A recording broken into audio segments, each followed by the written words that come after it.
একটি জাতি যার উপর আল্লাহর রহমতের ছায়া ছিল, যাদের আল্লাহ ক্ষুধা থেকে রক্ষা করেছিলেন, শত্রু থেকে রক্ষা করেছিলেন এবং প্রতিটি কঠিন সময়ে নিজের সাহায্যের অনুভূতি দিয়েছিলেন। তারপর আল্লাহ তাদেরকে শুধু একটি পরীক্ষা দিলেন। পরীক্ষাটি ছোট ছিল, কিন্তু ধৈর্যে ভরা ছিল। আমরা আল্লাহর আদেশ ভাঙব না, শুধু কৌশল করে নিজেদের লাভ বের করে নিব। আর এখান থেকেই রহমতের পথ বন্ধ হয়ে গেল। তারপর এক রাতে আল্লাহর ফয়সালা নেমে এলো। না কোনো বন্যা এলো, না বিদ্যুৎ পড়ল, না জমিন ফেটে গেল। আর যখন সকাল হলো, তখন সেই পুরো জাতি আর মানুষ রইল না। যারা গতকাল পর্যন্ত আল্লাহর সবচেয়ে নিকটবর্তী ছিল, আজ সেই জাতি বানরে পরিণত হয়ে গিয়েছিল। এই ঘটনাটি আসহাবে শাবদের। হজরত মুসা আলাইসাল্লামের পর বনি ইসরায়েলের একটি জাতি সমুদ্রের তীরে আহলা নামক স্থানে বসবাস করত। এখানকার দৃশ্য আল্লাহর নিয়ামতে ভরা ছিল। সমুদ্রের ঠান্ডা হাওয়া, রোদ আর ঢেউয়ের মিষ্টি সুবাস। প্রতিটি কোণা যেন শান্তি ও বরকতে আলোকিত ছিল। এই লোকেরা আল্লাহর নামের সঙ্গে পরিচিত ছিল, তার আদেশ জানত, কিন্তু অন্তরে একটি পুরনো অভ্যাস জীবিত ছিল। এই জাতি আগে ওয়াদা করত, আর তারপর সেটাকে নিজের সুবিধামতো ভেঙে দিত। একটি ওয়াদা ভাঙলে কি হবে? আমরা পরে আল্লাহর কাছে ক্ষমা চেয়ে নেব। মুখে আনুগত্য আর কাজে চালাকি। এই জাতির বয়োজ্যেষ্ঠরা বলতো, আমরা আল্লাহর নির্বাচিত লোক, আমাদের উপর কেন নিষেধাজ্ঞা দেওয়া হয়েছে? এটা নিষেধাজ্ঞা নয়, এটা পরীক্ষা, এবং আল্লাহর উপর আমাদের বিশ্বাস রাখা উচিত।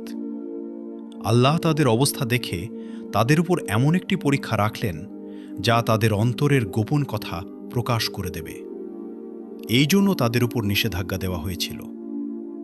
তোমরা শুধুমাত্র সপ্তাহের শনিবার দিনে তোমরা মাছ ধরা বন্ধ রাখো, তোমাদের ব্যস্ততা ছেড়ে দাও এবং আমার ইবাদত করো। শহরে ঘোষণা ছড়িয়ে পড়ল। একজন ব্যক্তি বলল, শুধুমাত্র একদিনের কথা, আল্লাহর জন্য আমরা থেমে যাব। দ্বিতীয়জন হেসে বলল, তখন দেখা যাবে যখন যখন সমুদ্র মাছ দিয়ে ভরে যাবে। আর তারপর পরীক্ষা তার রূপ দেখালো। যেদিন শিকার নিষিদ্ধ ছিল, সেই দিনই সমুদ্র মাছ দিয়ে উপচে পড়ল তাজা মোটা মাছ, যেন নিজেরাই তীরে এসে বলছে, আমাদের শিকার করো।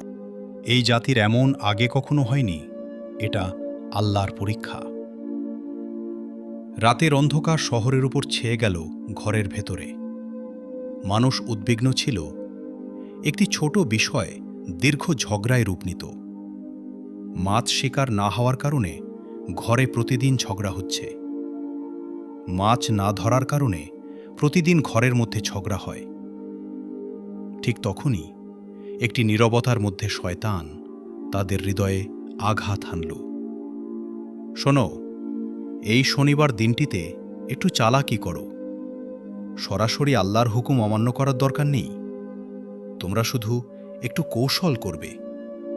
লোকেরা একে অপরের দিকে তাকায় এবং তাদের মুখে এমন এমন এক হাসি ভেসে ওঠে যা তাদেরই এক বড় শাস্তির দিকে টেনে নিয়ে যাচ্ছিল।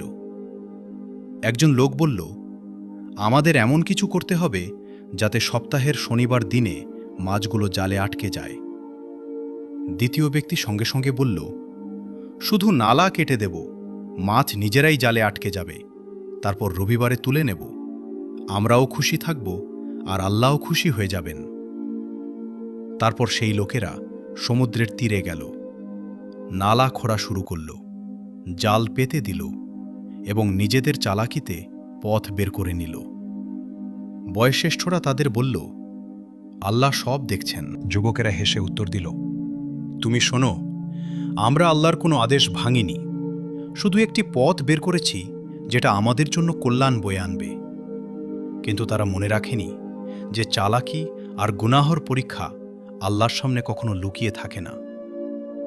গুনাহগার লোকেরা মাছের বোঝা কাঁধে নিয়ে ঘুরছিল।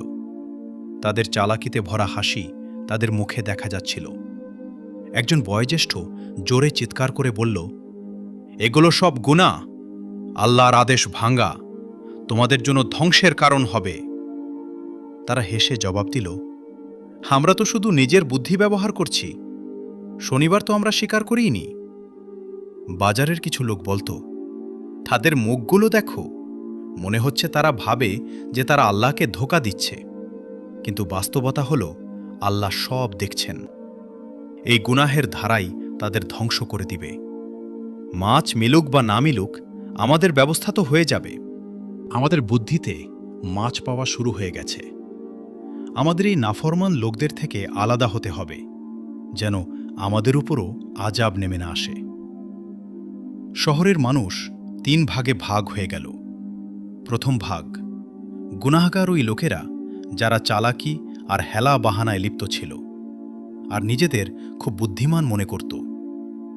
দ্বিতীয় ভাগ, নেক লোক, যারা চিৎকার করে সবাইকে থামাচ্ছিল আর সবাইকে আল্লাহর আযাবের ভয় বোঝাচ্ছিল। তৃতীয় ভাগ, নীরব লোকদের, যারা না থামাচ্ছিল না বোঝাচ্ছিল, শুধু দেখছিল। একজন লোক বলল, আমরা তো শুধু দেখছি আল্লাহর রহমত তাদের সঙ্গে আছে কিনা। যখন বাকি লোকেরা ওই গুনাহগার লোকদের দেয়ালের উপর উঠে দেখত, তখন তারা উৎসব করছিল, মাছ খাচ্ছিল। তারা হেসে বলছিল, আমরা ভোজ করছি যখন অন্যরা ক্ষুধায় মরছে। নেক লোকেরা বলতো, আমরা কতবার বোঝালাম, তবুও এই লোকেরা নিজেদের গুনাহে এতটাই দৃঢ়, আমাদের কথা তাদের কর্ণকুহরে পৌঁছায়নি।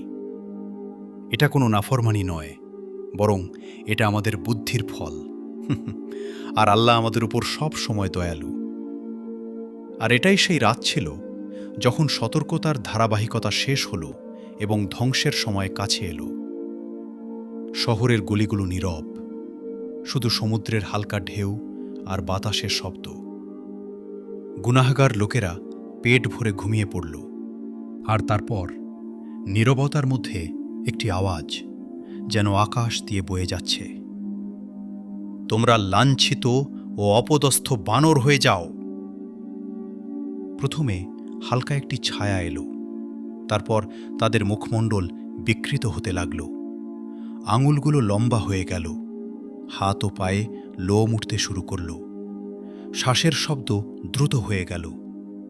গুনাহগাররা বলা বলি শুরু করল, এটা কি হচ্ছে? আমরা আর মানুষ রইলাম না।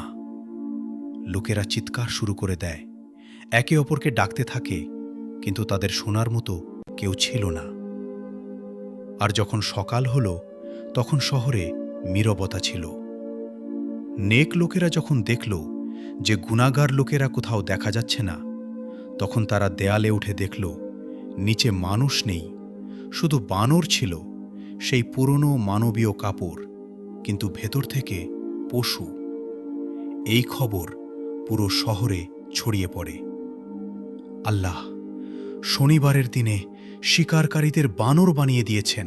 যখন লোকেরা সেখানে পৌঁছে এই আযাবের দৃশ্য দেখে, তখন তারা বিশ্বাস করতে পারে না। তারা বলে, এটা কিভাবে সম্ভব হলো? এরা কি সত্যিই আমাদের আত্মীয়? বানর নিজের চোখ দিয়ে ইশারা করে। একটি বানর তার আত্মীয়দের কাপড় ধরে কাঁদে। সেই লোকটি তাদেরকে বলে, আমরা কি তোমাদেরকে আল্লাহর আযাব থেকে ভয় দেখাইনি? আর বর্ণনায় আসে যে এই আযাব এতটাই কঠোর ছিল যে এই লোকেরা 3 দিনের বেশি জীবিত থাকতে পারেনি।